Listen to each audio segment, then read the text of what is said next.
bungee jumping with my son in New Zealand, swimming with sharks in the South Pacific, getting to be on stages with some very, very famous people.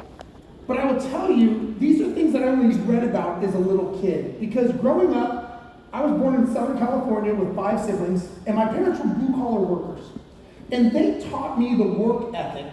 They said, Stephen, if you want something, you gotta go out there, you have to bust your ass, and you have to work for it. No one's gonna give you anything in life. You have to have a hard work ethic mentality. Anyone else born that way? Okay, right generation, good, because sometimes I get no hands up. So, as I was doing this, growing up, I focused on one thing in life. I only wanted to do one thing, and that was be an airline pilot. And I focused, and I studied, and I did everything I could. And at 25 years old, I became the second youngest person hired by Continental Airlines, which is now United Airlines. See how much hair I have, kind of like Tom Selleck, right? Thank you. So, 25 years old, I'm living the life that I've always wanted to do. I thought, man, I am set. I've got the life that I've read about. Like, this is it, I'm good. Flying all over the world, flying a Boeing 787 airplane, everything was great. Until one day in history, which I think everyone here can relate to, which was this day. Oh. Now, obviously, being here in New York, we all know this day. Very tragic day in our lives and in the history of our country. Changed the life and the course of millions of people, myself included. Because 2 days after 9/11 is when I got my furlough notice from the airline. And basically, the furlough notice said, hey, Steve, you know that safe and that secure job that you thought you had? It was never safe and it was never secure. And now you're on the street with 50,000 other pilots, so good luck. To say that I was in shock and disbelief would be an understatement. I mean, talk about a punch to the gut. Because I followed my parents' advice and I knew how to do one thing. That was my focus. And now that one thing meant nothing. And I had to realize I had to do something else, but I didn't have any other skill set. Has anyone ever had something similar like this where you're going and you're focused on one thing? It's very humbling because I had to go home and tell my wife, I don't know what we're going to do. I have no idea what we're going to do. And it was a very, very gut moment for me. And at the time, there was 2 Steves inside of me. The first Steve, we'll say, is the scared Steve, which is the one most of us go to. We cling to the safety and security of what we know. In the airline business, these were a lot of people that were going over to South America, China, Asia, to get a shitty paying job just so they could do what they were doing because they didn't want to go out into the unknown. That dark, deep water in the middle of the pool at nighttime, they didn't want to swim there. Then there was the successful Steve. This is the one that I told myself, you know what, F that. I am not going to let anything dictate my life again and be a victim of what I did. I started reading. Now, at the time, they didn't have YouTube, they didn't have Facebook, so I had to go to this building with books in it called a library. I had to get a library card, and I read a book a week. Every single week, I read a book to try to figure out what I would do. Because I knew I was going to get my job back at the airline, which I did. But I also knew I never wanted to rely on someone else dictating my future. Has anyone ever been in that position? Raise your hand. It's a very scary feeling, but it's also very liberating. Because now I'm swimming in that middle of the pool going, you know what? I can control my destiny. And so what I did is I created a property management company because I started owning real estate. Now, I assumed that because I owned this company, as the company grew and as revenue increased, things were going to be great.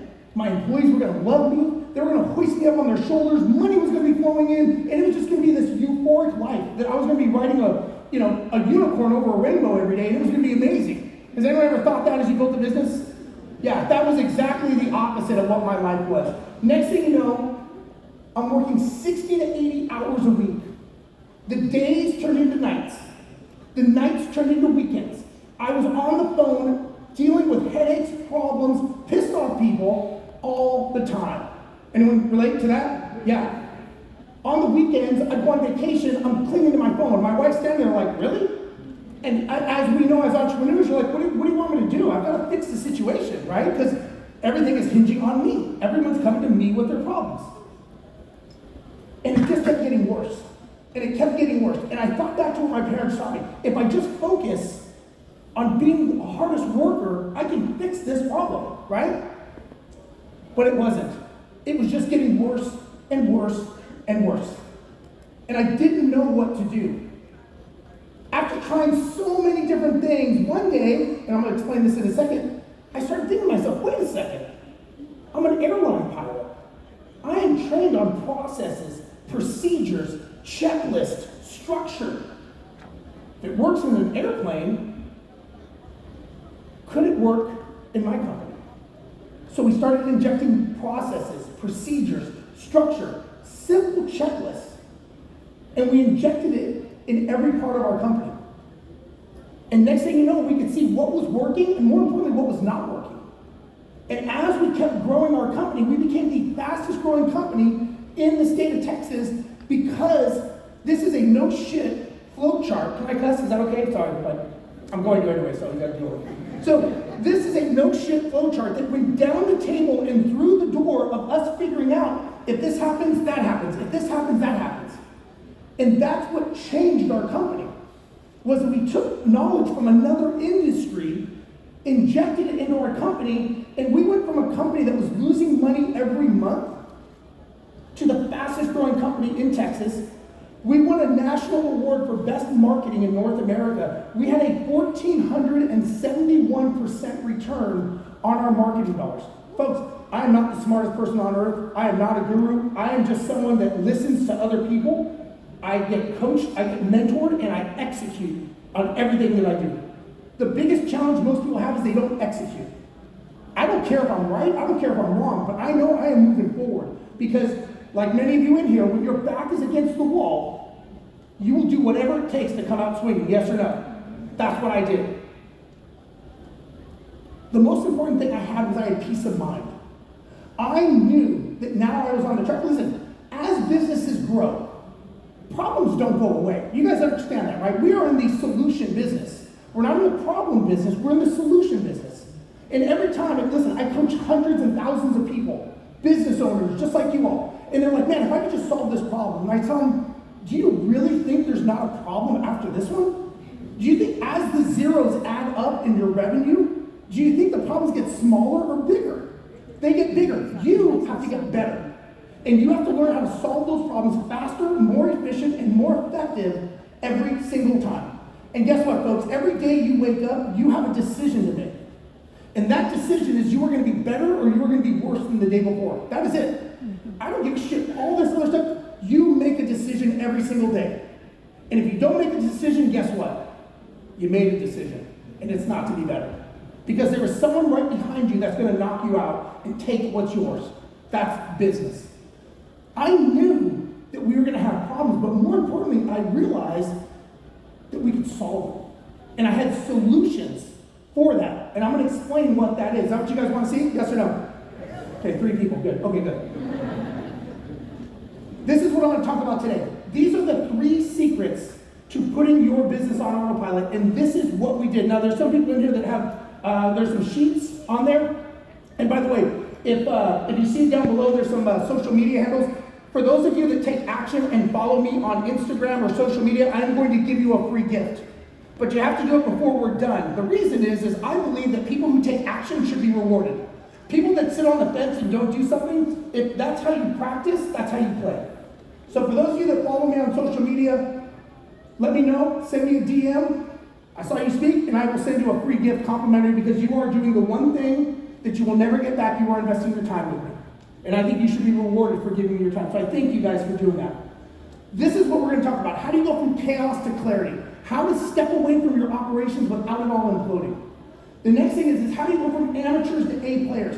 How do you get the right people to hire, but then to actually keep? And then the last thing is how do you go from costly to cost effective? Number 3 is the most important for those of you that think you're going to sneak out and get lunch. Don't. Because number 3 is how I actually built my company and sold it for well into 7 figures to a venture capital firm because of number 3. And I'm going to show you exactly how I did it. So if you're going to leave, go and come back because that's the most important part. So number 1, how do you go from chaos to clarity? Very, very important. Has anyone ever seen this picture before? It's not a trick, it's just a plane in a game.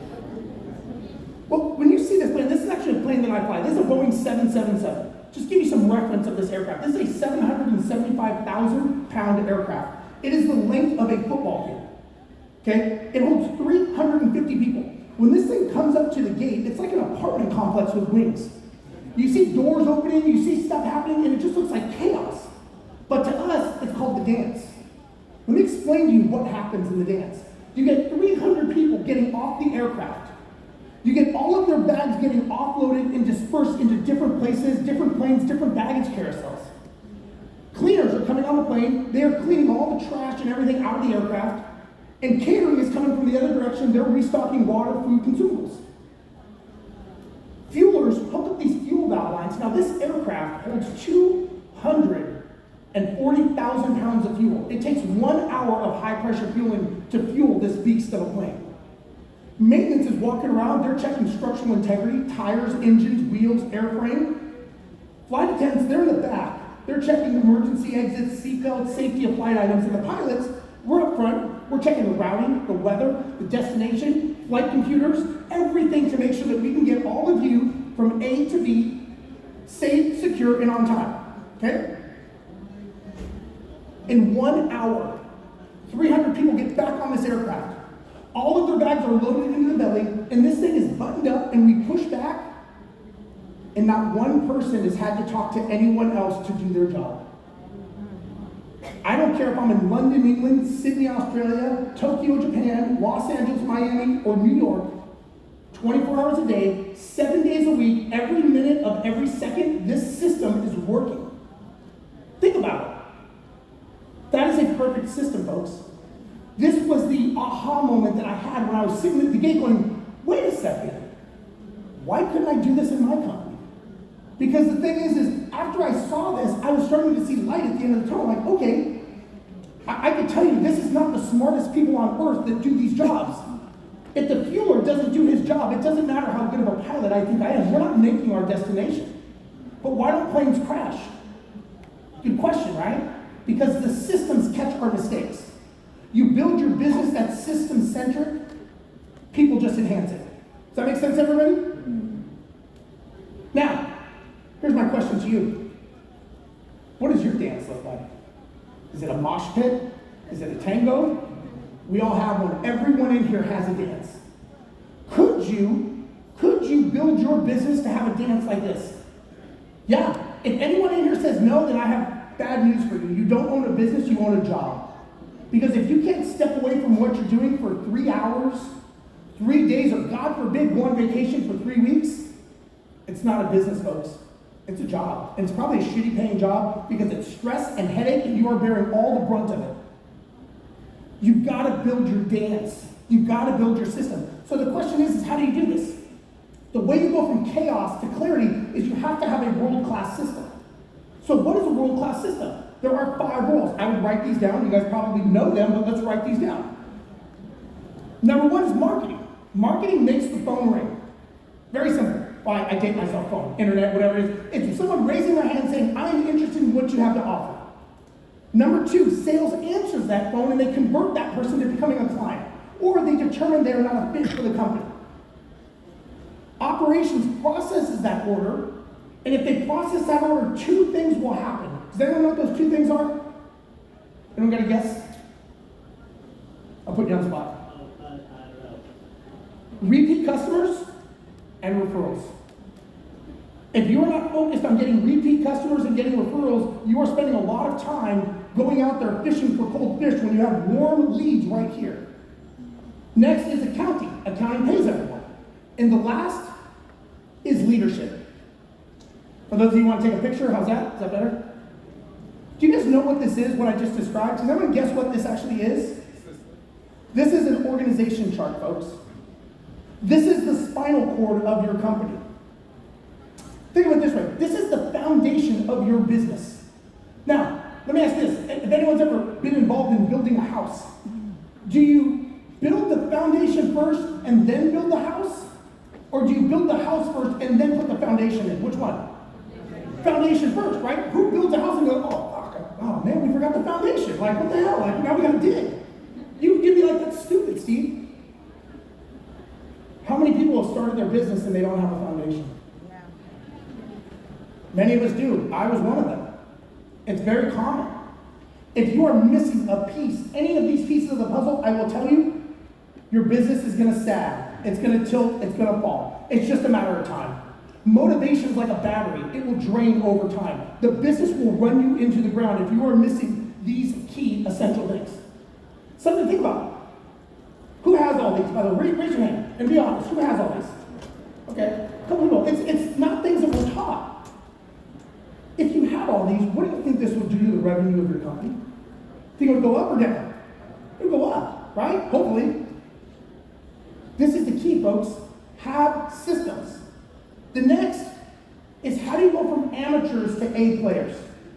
This is getting people to not only come work for you, but stay working for you. Because you may say, hey, Steve, I get it. I got to have systems. Raw, I get it. But I just can't get good people. Who has that problem? Raise your hand if you have that problem getting good people. And if they do come to work for you, then they leave. Maybe they start their own business and compete with you. Has anyone ever had that happen? Yeah. So how do you do it? Well, when we started our business and we started systemizing everything, we thought, oh man, we're golden. Everyone's going to stay because now we have systems. Everyone knows their job, their roles, their responsibilities. Everyone knows these things. When I coach people, one of the first things I want to know is I have to see your organization chart. I have to see the systems. If you don't have systems, we don't even go further in the conversation until we build those. Because you're building a house on quicksand. Does that make sense? So the first thing we got to do is say, where are we lacking? Where are we lagging in the thing? As we built our systems, and they were built out, next thing you know, people kept leaving. They would leave for another job. Sometimes it was a lower paying job, and I'm like, why are you leaving? We built your systems. And then it got to the point that I got so frustrated because I would hire them, I would train them, they would either leave, quit, or just be shitty, right? That's what it is. And it was just so frustrating. And I got to the point, I'm like, you know what, maybe I should just do it on my own. You know what, it takes me so much time, headache, and frustration. I'll just do it myself. It's quicker, it's easier. Has anyone ever had that conversation? Yeah. And I just could not figure out the recipe. I just could not figure this out.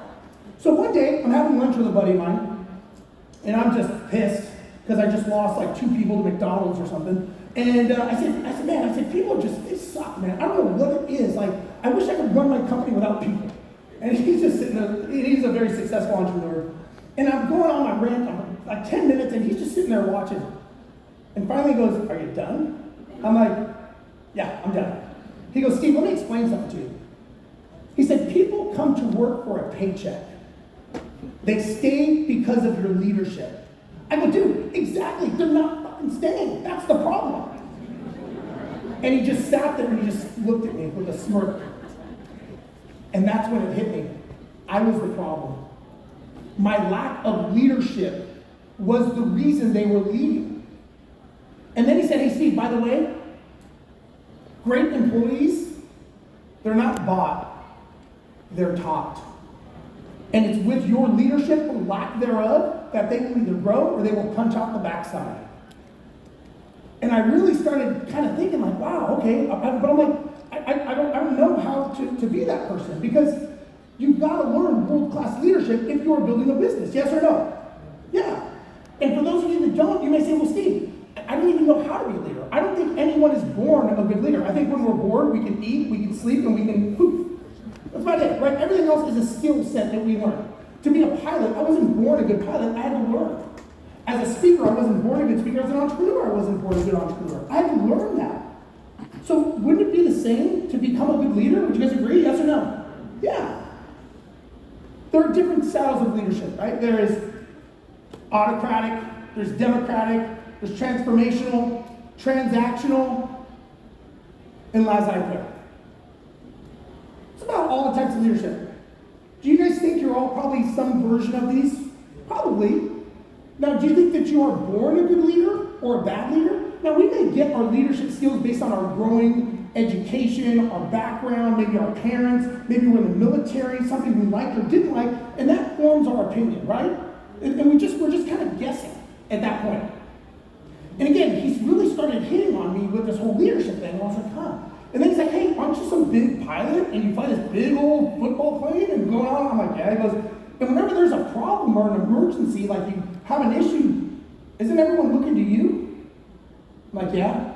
He goes, dude, the Airlines have invested millions of dollars in you to become a leader. You're not connecting the